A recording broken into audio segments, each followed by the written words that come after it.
श्री स्वामी समर्थ. नमस्कार, मी नंदिनी. माझ्या यूट्यूब चॅनलवर तुमचं खूप मनापासून स्वागत करत आहे. तुमच्या मनातील सर्व चांगल्या इच्छा स्वामी महाराज पूर्ण करो ही स्वामींच्या चरणी प्रार्थना करते आणि आजच्या व्हिडिओला सुरुवात करते. तत्पूर्वी तुम्ही जर चॅनलवर नवीन असाल तर चॅनलला सबस्क्राईब करा. त्याचबरोबर शेजारचं जे बेल आयकॉनचं बटन आहे ते प्रेस करा, जेणेकरून मी जेव्हा नवीन व्हिडिओ अपलोड करेन त्याचं नोटिफिकेशन तुम्हाला मिळेल आणि तुम्ही एकही व्हिडिओ मिस करणार नाही. तर चला करूया व्हिडिओला सुरुवात. उद्या वार आहे गुरुवार आणि उद्या वसुबारस आहे आणि त्याचबरोबर रमा एकादशी देखील आहे. तर उद्या रमा एकादशी असल्यामुळे आपल्याला उद्या अंघोळीच्या पाण्यात अशी एक वस्तू टाकायची आहे ज्यामुळे जीवनातील सर्व काही शत्रू जे असतील तर ते सर्व शत्रू नष्ट होतील आणि त्याचबरोबर तुमच्या सर्व इच्छा पूर्ण होतील. म्हणजेच काय, तुमची जी खूप पुराणी इच्छा आहे, कठीणातील कठीण इच्छा आहे तर ती नक्कीच पूर्ण होईल. सर्व दोष, संकट, अडचणी ह्या दूर होऊन जातील. तर अंघोळीच्या पाण्यामध्ये आपल्याला कोणती वस्तू टाकायची आहे हे आपण व्हिडिओमध्ये पाहणार आहोत. त्यामुळे व्हिडिओ कुठेही स्किप न करता शेवटपर्यंत नक्की बघा, जेणेकरून तुमच्यापर्यंत योग्य ती माहिती पोहोचली जाईल. तर बघा, जो गुरुवार आहे तर तो भगवान श्री हरी विष्णूंना समर्पित असतो आणि त्याचबरोबर या दिवशी आलेली आहे एकादशी. तर रमा एकादशी आहे आणि रमा एकादशी ही सुद्धा भगवान श्री हरी विष्णूंना समर्पित असते. त्याचबरोबर या दिवशी वसुबारस देखील आलेली आहे. त्यामुळे ह्या सर्व गोष्टी एकत्र जुळून आल्यामुळं या दिवसाला खूप सारं महत्त्व प्राप्त झालेलं आहे. एकादशीच्या दिवशी भगवान श्री हरी विष्णू आणि माता लक्ष्मी यांची आपण पूजा करत असतो. तर बघा, सर्व एकादशींमध्ये रमा एकादशी हे खूप महत्त्वाची मानली गेलेली आहे. रमा एकादशी ही दिवाळीच्या 4 दिवस अगोदर येते, त्यामुळे ह्या एकादशीला विशेष महत्त्व प्राप्त झालेलं आहे. या दिवशी जगाचे पालन करते श्री हरी विष्णू यांची पूजा करण्याचे, त्याचबरोबर व्रत करण्याचे खूप सारे महत्त्व आहे. तर पहा, एकादशीच्या दिवशी जर आपण काही सेवा आणि उपाय देखील केले तर त्याचे फळ हे आपल्याला 100% मिळत असते. तर बघा, रमा एकादशी, गुरुवार आणि वसुबारस हे एकत्र जुळून आल्यामुळं आपल्याला हा उपाय करायचा आहे. तर बघा, आपल्या जीवनामध्ये काही शत्रू असतील, काही गुपित शत्रू असतील, काही शत्रू तर असे असतात आपल्यासमोर चांगले बनून राहतात आणि त्यानंतर आपल्या मागे आपल्याला भरपूर सारं वाईट बोलतात आणि आपलं वाईट व्हावं यासाठी चिंतत असतात. आणि बघा, हे शत्रू आपलेच आसपासचे असतील आणि आपल्याच घरामधले असतील किंवा मग आपलेच मित्रपरिवारामध्ये असतील, तर अशांच्यापासून आपली काही सुटका करण्यासाठी आपल्याला असे हे उपाय करायचे असतात. तर बघा, आपले काही महत्त्वाची कामं असतात तर ती कामे पूर्ण होत नाही. तर आपलं हे महत्त्वाचे कामं पूर्ण होण्यास येतं आणि अचानक तिथे शत्रू जाऊन काहीतरी वाईट करतात आणि त्यामुळे आपले ते पूर्ण होणारे काम हे पूर्ण होत नाही. त्याचबरोबर आपल्या मनामध्ये अनेक इच्छा असतात. माझ्यापासून तर तुमच्यापर्यंत प्रत्येकाच्या मनात काही ना काही इच्छा असतात. माझ्या घरी हे असावं, माझ्या घरी ते असावं. प्रत्येकाची इच्छा असते की मला असं घर असावं, मला अशी गाडी असावी. तर अशा ज्या इच्छा आहेत, त्या ज्या काही इच्छा तुमच्या पूर्ण झालेल्या नाहीत तर त्या इच्छा पूर्ण करण्यासाठी सुद्धा हा उपाय तुम्हाला करायचा आहे. बऱ्याच वेळा काय होतं, आपल्या ज्या इच्छा आहेत तर त्या इच्छा पूर्ण होत नाही. तर अशा वेळेस बघा, आपण कष्ट करतो, मेहनत करतो, सर्व करतो, परंतु आपल्या घरामध्ये लक्ष्मी टिकत नाही किंवा मग लक्ष्मी आली तरी ती बाहेर निघून जाते. असे बरेचशा समस्या आपल्या बाबतीत घडत असतात. तर आपलं जे काही काम आहे ते पूर्ण होण्यास येतं आणि अचानक तिथे आपलं काम होत नाही. तर अशा आपल्या कष्टांना, आपल्या प्रयत्नांना जर नशिबाची साथ मिळाली तर आपल्याला कोणत्याच गोष्टीची कमतरता होणार नाही. आता बघा, आपण आपल्या नशिबाची साथ मिळवण्यासाठी असे उपाय आपल्या घरामध्ये करायचे असतात, जेणेकरून आपल्या ज्या काही इच्छा आहेत तर त्या पूर्ण होतील आणि त्याचबरोबर आपण जे प्रयत्न करत आहोत तर त्या प्रयत्नांना यश प्राप्त होईल. तर आपल्या नशिबाची साथ आपल्याला मिळेल.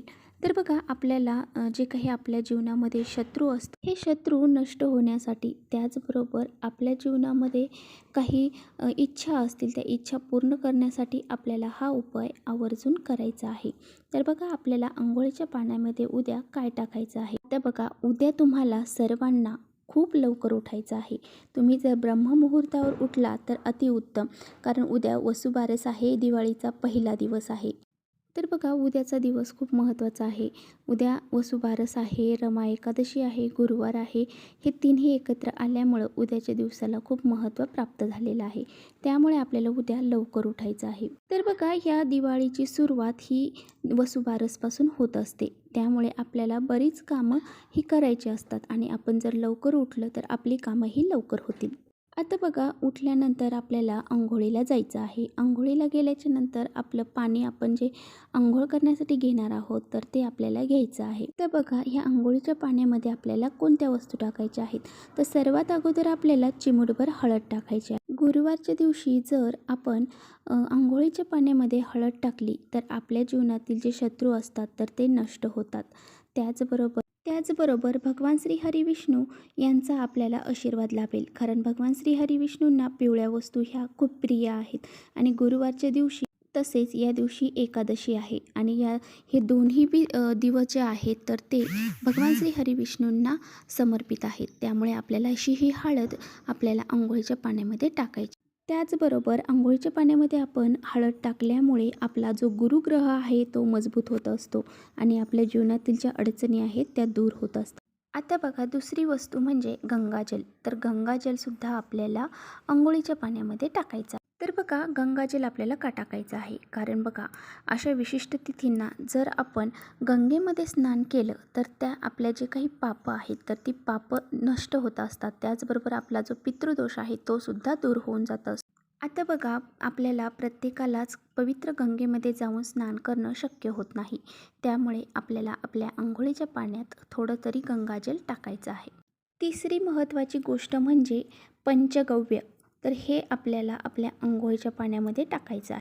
तर बघा पंचगव्य आपल्याला वसुबारस आहे आणि वसुबारस असल्यामुळं आपल्याला हे पंचगव्य अंघोळीच्या पाण्यामध्ये टाकायचं आहे. पंचगव्य जर आपण पाण्यामध्ये टाकलं तर आपल्या जीवनातील ज्या काही इच्छा आहेत तर त्या लवकरात लवकर पूर्ण होतात.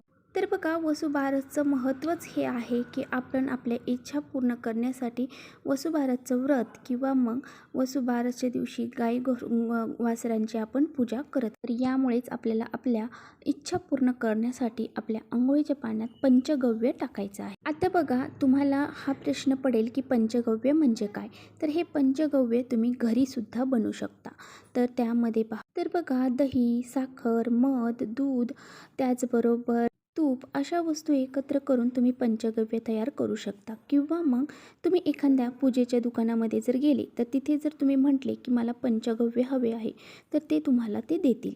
तर या सर्व वस्तू आपल्याला अंघोळीच्या पाण्यामध्ये टाकायच्या आहेत आणि ह्या पाण्याने आपल्याला अंघोळ करायची आहे. आता बघा अंघोळ करताना कशी करायची आहे. बरेच जण चुकीच्या पद्धतीने अंघोळ करतात, त्यामुळे तुम्ही कितीही उपाय केले तरी त्याचा तुम्हाला फायदा होत नाही.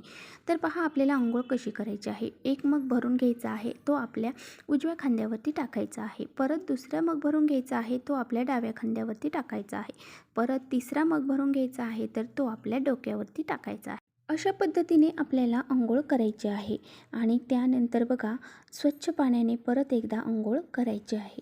तर पहा उद्या वसुबारस, रमा एकादशी आणि गुरुवार हे दिवस एकत्र आलेले आहेत. त्यामुळे आपल्याला असं अंघोळीच्या पाण्यामध्ये वस्तू टाकून अंघोळ करायची आहे.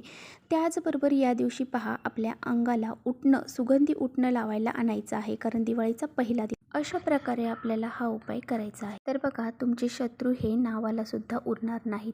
तुमच्या मागे जी शत्रुपीडा लागलेली आहे, शत्रुदोष आहे तो दूर होऊन जाईल, पितृदोष आहे तो दूर होऊन जाईल आणि तुमची कठीणातील कठीण इच्छाही पूर्ण होईल. इतका हा प्रभावशाली उपाय आहे. त्यामुळे उद्या हा उपाय करायला अजिबात विसरू नका. तर चला इथेच करते व्हिडिओचा एंड. व्हिडिओ आवडला असेल तर नक्की लाईक करा. चॅनलवर नवीन असाल तर चॅनलला सबस्क्राईब करा. परत भेटूया अशा छानशा व्हिडिओसोबत. तोपर्यंत श्री स्वामी समर्थ.